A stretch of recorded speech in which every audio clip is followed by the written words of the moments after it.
ہر سال اس مبارک پتھر سے خون کیوں نکلتا ہے؟ امام حسین کی 1400 پرانی کرامات خود دیکھیں۔ بسم اللہ الرحمن الرحیم۔ السلام علیکم پیارے دوستو۔ شام میں موجود وہ پتھر جس پر امام حسین کا سر مبارک رکھا گیا، ہر سال عاشورہ کے روز یہ پتھر سرخ ہو جاتا ہے اور اس پتھر سے خون آتا ہے۔ 1400 سالہ پرانی اس کرامت کی تفصیل کیا ہے اور ملک شام میں موجود اس مبارک پتھر سے خون کیسے نکلتا ہے؟ اس مبارک پتھر کا ویڈیو کلپ دیکھیے اور کرامت حسین علیہ السلام کی تفصیل جاننے کے لیے اس ویڈیو کو آخر تک ضرور دیکھیے گا۔ ویڈیو کو لائک اور چینل کو سبسکرائب کرنا ہرگز نہ بھولیں۔ تو آئیں چل کر موضوع کا باقاعدہ آغاز کرتے ہیں۔ پیارے دوستو، حضرت امام حسین رضی اللہ تعالیٰ عنہ کی پیدائش سے لے کر آپ کے فضائل میں بہت سی حدیثیں موجود ہیں۔ پھر جو دونوں شہزادوں حضرت امام حسن اور حضرت امام حسین رضی اللہ تعالیٰ عنہ کے فضائل میں احادیث کریمہ کے ذخیرہ میں موجود ہیں، وہ الگ ہیں۔ جب سے دنیا قائم ہے اس وقت سے لے کر آج کی تاریخ کا اگر مطالعہ کریں تو بہت سے واقعات سامنے آتے ہیں، لیکن جس طرح کربلا کی سرزمین میں حضرت امام حسین رضی اللہ تعالیٰ عنہ کی شہادت اپنے جانثاروں کے ساتھ ہوئی، اس طرح کی مثال پوری تاریخ میں نہیں ملتی۔ آپ کی ولادت سے لے کر شہادت تک کے واقعات کو پڑھ کر انسانی عقل دنگ رہ جاتی ہے۔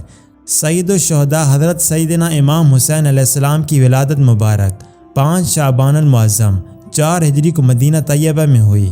نبی کریم صلی اللہ علیہ وسلم نے آپ کے کان میں آذان دی، منہ میں لعاب دہن ڈالا اور آپ علیہ السلام کے لیے دعا فرمائی۔ پھر 7ویں دن آپ کا نام حسین رکھا اور عقیقہ کیا۔ حدیث میں ہے کہ رسول کائنات صلی اللہ علیہ وسلم نے فرمایا کہ حضرت ہارون رضی اللہ تعالیٰ عنہ نے اپنے بیٹے کا نام شبر و شبیر رکھا اور میں نے اپنے بیٹوں کا نام انہی کے نام پر حسن اور حسین رکھا۔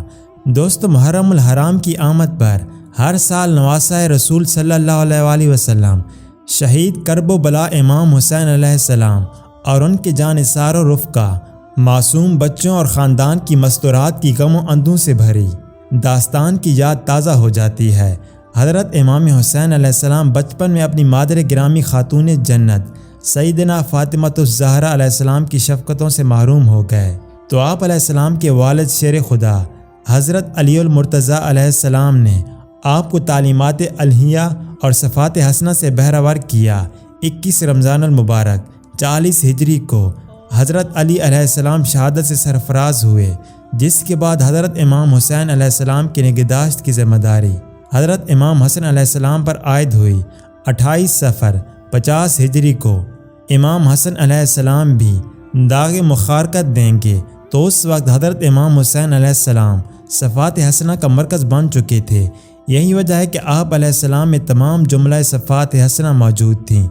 آپ علیہ السلام کی طرز حیات میں رسول اکرم صلی اللہ علیہ وسلم، شیر خدا حضرت علی علیہ السلام، خاتون جنت سیدہ فاطمہ الزہرا علیہ السلام اور حضرت حسن علیہ السلام کا کردار نمایاں تھا۔ آپ علیہ السلام کا ہر قولوں پہ قرآن و حدیث کی روشنی میں ہوتا ہے۔ محرم الحرام سے اسلامی سن ہجری کا آغاز ہوتا ہے اور واقعہ کربلا اسی ماہ میں پیش آیا۔ اس واقعے کی تفصیل کافی طویل ہے، لیکن ہم یہاں ذکر کریں گے اس مبارک پتھر اور ایک زندہ کرامت کا کہ جس پتھر پر حضرت امام حسین علیہ السلام کا سر مبارک رکھا گیا تھا۔ شام کے تاریخی شہر حلب میں ایک خانقاہ ہے جو مشہد نقطہ کے نام سے مشہور ہے۔ یہ وہ خانقاہ ہے جس کے راہب کی درخواست پر شہید کربلا حضرت سیدنا امام حسین علیہ السلام کا کٹا ہوا سر مبارک ایک رات اس خانقاہ میں رکھا گیا تھا۔ خانقاہ میں وہ جگہ جہاں امام حسین علیہ السلام کا سر رکھا گیا، اس مقام پر سنگ مرمر کا ایک خطبہ نصب ہے جس پر اس خانقاہ کی تاریخ اور واقعہ انگریزی زبان میں لکھا ہوا ہے، جس کا ترجمہ کچھ اس طرح سے ہے: جب یزید کی فوج اسیران اہل بیت کو کوفہ سے دمشق لا رہی تھی تو اس نے حلب میں قیام کیا۔ اس مقام پر اسلام سے پہلے ایک خانقاہ تھی۔ اس خانقاہ کے راہب کو معلوم ہوا کہ پیغمبر اسلام صلی اللہ علیہ وسلم کا خاندان ہے اور ان کے زیادہ تر مرد شہید ہو چکے ہیں اور زندہ رہنے والوں کو قیدی بنا لیا گیا ہے۔ تو اس راہب نے حضرت امام حسین علیہ السلام کے سر مبارک کے پہرے دار سے درخواست کی کہ وہ ایک رات کو اس مقدس سر کو اس کے پاس رہنے دیں اور اس کے بدلے پہرے دار کو ایک کثیر رقم بھی ادا کی۔ اس راہب نے وہ سر مبارک ایک پتھر پر رکھ دیا اور ساری رات حضرت امام حسین علیہ السلام پر کیے گئے ظلم کو سوچتا رہا۔ رات میں سر مبارک کے خون کے قطرے اس پتھر پر گرے اور صبح کو قافلہ سر مبارک لے کر آگے بڑھ گیا اور جلدی وہ پادری مسلمان بھی ہو گیا۔ دوستو زمانہ یوں ہی چلتا رہا، ایک راہب کے بعد دوسرا آتا رہا اور یہ مقدس پتھر جس پر سیدنا شہید کربلا کی سرخی تھی وہ سفر 333 ہجری تک اسی خانقاہ میں رکھا رہا۔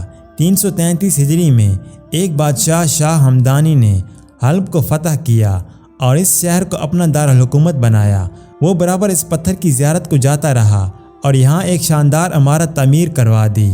اس وقت سے یہ جگہ مشہد نقطہ کہلانے لگی، یہاں تک کہ 133 ہجری میں عثمانی بادشاہوں نے اس جگہ کو فتح کر لیا۔ وہ لوگوں کو اس مقام کی زیارت سے منع کرتے اور اس عمارت کو انہوں نے اپنے ہتھیاروں کا گودام بنا لیا۔ 20 محرم 1337 ہجری کو جب یہ عمارت ہتھیاروں سے بھری ہوئی تھی تو اچانک دھماکے سے عمارت تباہ ہو گئی، لیکن یہ تاریخی پتھر محفوظ رہا۔ لوگ اس پتھر کو مسجد زکریا میں لے گئے، مگر پھر کچھ عرصے کے بعد مشورے سے اس پتھر کو اسی عبادت گاہ میں پہنچوا دیا گیا جہاں یہ پتھر شروع میں رکھا ہوا تھا، اور اس طرح یہ مبارک پتھر اپنی اصلی جگہ پر رکھ دیا گیا۔ 1380 ہجری میں جعفری اسلامی تعمیری نو کی سوسائٹی نے اس عمارت کو اس کے پرانے انداز میں دوبارہ تعمیر کروا دیا جو آج تک قائم ہے۔ دوستو اس پتھر کی خاص بات یہ ہے کہ ہر سال محرم شروع ہوتے ہی اس پتھر سے خون رستا ہے، گویا اس پتھر کو کوئی زخم لگا ہو۔ علماء کرام اس امر کو 1400 سالہ پرانی کرامت سے تشبیہ دیتے ہیں اور کہا جاتا ہے کہ حضرت امام حسین علیہ السلام کی نسبت سے یہ خون آج بھی زندہ جاوید ہے۔ اس بار بھی محرم کے شروع ہوتے ہی اس معجزے کا آغاز ہو چکا ہے اور موجودہ دنوں میں یہ مبارک پتھر خون سے سرخ ہو چکا ہے۔ آپ اس ویڈیو کلپ میں واضح طور پر دیکھ سکتے ہیں کہ کیسے اس مبارک پتھر سے خون کے قطرے رس رہے ہیں، اور ایسا ہر سال محرم کے مہینے میں ہوتا ہے۔ سبحان اللہ۔ پیارے دوستو اس میں کوئی شک نہیں کہ امام عالی مقام حضرت امام حسین علیہ السلام کی قربانی کی وجہ سے ہی دین اسلام آج تک قائم و دائم ہے۔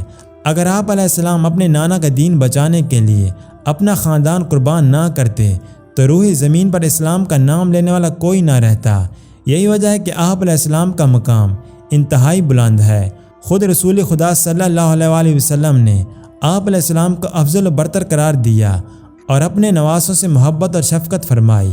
حضرت ابو ہریرہ رضی اللہ تعالیٰ عنہ سے روایت ہے کہ رسول کریم صلی اللہ علیہ وسلم نے فرمایا، جس نے حسن و حسین سے محبت کی اس نے میرے ساتھ محبت کی، جس نے ان سے دشمنی اور بغض رکھا اس نے میرے ساتھ دشمنی اور بغض رکھا۔ اب حسنین کریمین کے مرتبے کا اندازہ اس بات سے بھی لگا سکتے ہیں کہ اللہ کی طرف سے ان کے لیے جنت کے سردار ہونے کی ڈگری جاری ہوئی ہے، جس سے کوئی انکار نہیں کر سکتا۔ حضور اکرم صلی اللہ علیہ وسلم نے خبر غیب سے امت کو حسنین کریمین کی جنت کے جوانوں کی سرداری کی نوید سے نوازا۔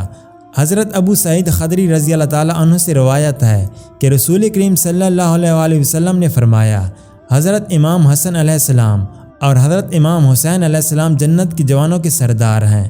دوستو 61 ہجری کو امام حسین علیہ السلام اپنی مختصر سی جماعت اور خاندان کو لے کر کوفے کی طرف روانہ ہوئے۔ راستے میں ہر سے ملاقات ہوئی۔ اس کے بعد امام عالی مقام نے اپنا راستہ بدل دیا اور ایک ایسے راستے پر چل پڑے جو نہ تو کوفہ کو جاتا تھا اور نہ ہی مدینے کو۔ پھر کرب و بلا کا دردناک سانحہ رونما ہوا۔ امام عالی مقام حضرت امام حسین علیہ السلام جانتے تھے کہ دین حق اور قانون الہی کی دفاع اور رضا الہی کے حصول کے لیے اسی راستے پر چلنا چاہیے جس سے دین کی سربلندی ہو، جہاں سے پھر واپسی کا سوال ہی پیدا نہ ہو۔ بلا شبہ آپ علیہ السلام کی قربانی سے ہی آج اسلام زندہ ہے۔ اللہ تعالی ہمیں شہیدان کربلا کی طرح سچ اور حق پر چلنے اور حضرت امام حسین رضی اللہ تعالیٰ عنہ کی زندگی سے سبق لینے کی توفیق عطا فرمائے، آمین ثم آمین۔ جی تو دوستوں یہ تھی ہماری آج کی ویڈیو، کیسی لگی کمنٹس میں ضرور بتائیے گا، اور مزید ایسی ویڈیوز کے لیے ہمارے چینل کو سبسکرائب کر دیں۔ ملتے ہیں ایک نئی ویڈیو کے ساتھ، تب تک کے لیے اللہ حافظ۔